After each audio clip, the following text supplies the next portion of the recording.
Hey, Den of Geek fans, Aaron Sagers here, and I'm also here for Talking Strange, so I'm going to say hello, spooky nerds, because this gentleman I'm talking to, Justin Simien, the director of the new Haunted Mansion movie, which is great. Thanks, man. I appreciate love it. Thank you. My first question is, so, baby Justin, what's the earliest memories you have of the Haunted Mansion? 9. I was 9 years old. I might have been 10, but I think I was 9. And my mom, it was like a goal for her to take me to Disney World one day.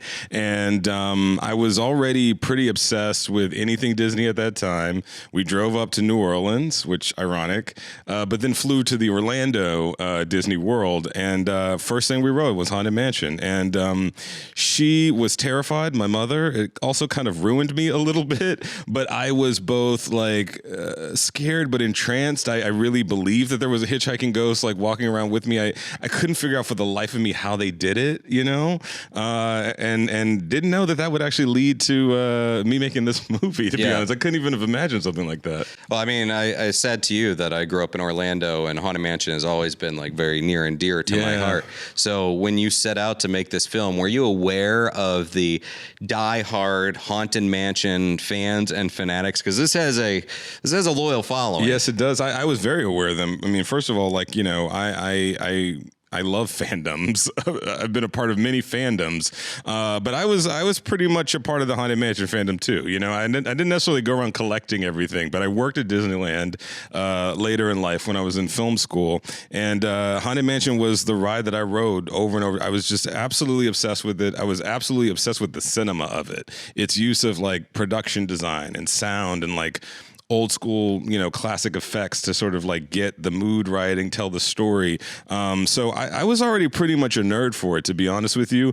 And I leaned on that a lot. There's nothing worse than, at least for me, being a nerd for something and it finally gets adapted and you can just tell the people who made it didn't really even care all that much about, you know, the lore and the conversations and the debates and all that. But, you know, I literally got on TikTok because of this movie because I wanted to see what they were all saying, you know, without them knowing about a movie coming out or anything. Just I wanted you to see like where the fandom was at, you know, and the things that were interesting to them that they were talking about.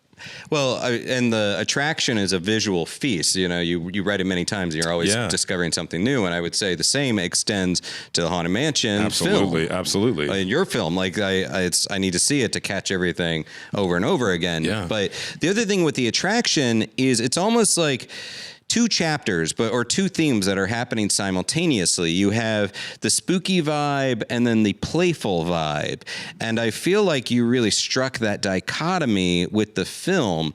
But what's the balance? What's the balance of like tiptoeing right up to scary without going over the line and then keeping the fun within it? Well, I mean, I just stole what Walt Disney and the Imagineers were doing. You know, they decided when they were making the ride, and they had the same conversation constantly. Should we make it scary? Should we make it terrifying? Should we make it cutesy? Should we, you know? And they decided like, okay, ultimately it's comedic. It's comedic, but it's a comedy that takes place in this, you know, horror fantasy world. And that's the tack that I took. That's the tack that Katie Dipple, the screenwriter, took. And I was also really inspired because this movie is set in New Orleans. And I independently of this movie am obsessed with New Orleans culture and where like jazz comes from and, you know, Cab Calloway. And there is a genre of spooky jazz that kind of existed before the Haunted Mansion was built that clearly informs it.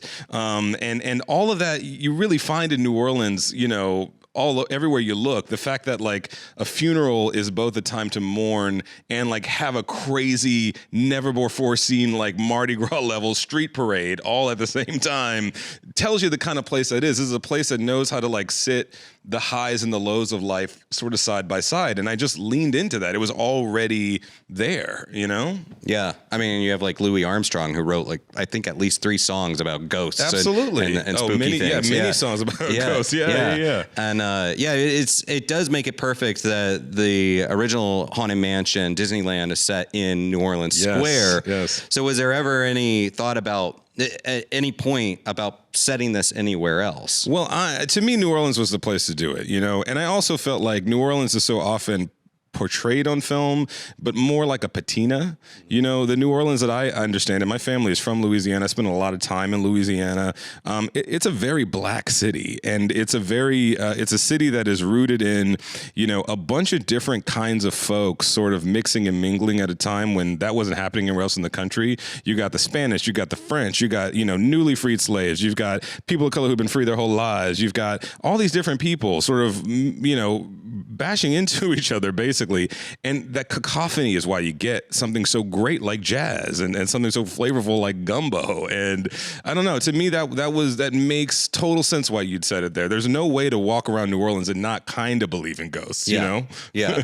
Oh no, it's imbued in the culture of New absolutely. Orleans. The characters that you have in this film, it's almost like a spooky clue as far as you've got someone that represents every different type. But you've got an academic, you know, a man of the cloth, you know, a scientist, all these different characters. Can you talk a little bit about the formation of this team, including Rosario Dawson and Chase Dillon, is Chase a young Dillon, gentleman? Wow, what a kid. Talk about the formation of this team that is dealing with the ghosts in the Haunted Mansion. Well, you know, this is going to sound like a really highfalutin answer, but it's like artistically, that's where you got to go, right? This is a soul retrieval movie. Basically, when I say soul retrieval movie, a lot of haunted house movies are this, where you have a protagonist who's a little locked up. There's something they can't emotionally move through, but they're not going to really think about that. They just insert whatever plot device gets them to this, you know, said haunted house. And in that haunted house, they encounter all these parts of themselves that they have abandoned, that they can't really integrate or deal with. And one by one, they figure out how to integrate them, or they don't. That's kind of the two ways it goes. And that's exactly the approach that we took with this film. We have Lakeith playing this character, Ben, who, you know, I related to because he is snarky and shady and has like kind of like a people limit. You know what I mean? Like he gets a moment and he's like, I'm done with people. But it all kind of is masking some deeper pain. And in order to move through that, he has to actually learn how to hang out and get along with people that really annoy him. But, you know, lucky for us, like really entertain the audience and really entertain me to see them kind of clash into each other. So a lot of that was really intentional. We really thought about like, okay, what part of Ben is Gabby? You know, what part of Ben is Kent? What part of Ben, you know, wants to be like Danny DeVito? And how do we get this guy to kind of interact with him in a way where he slowly lets them into his life?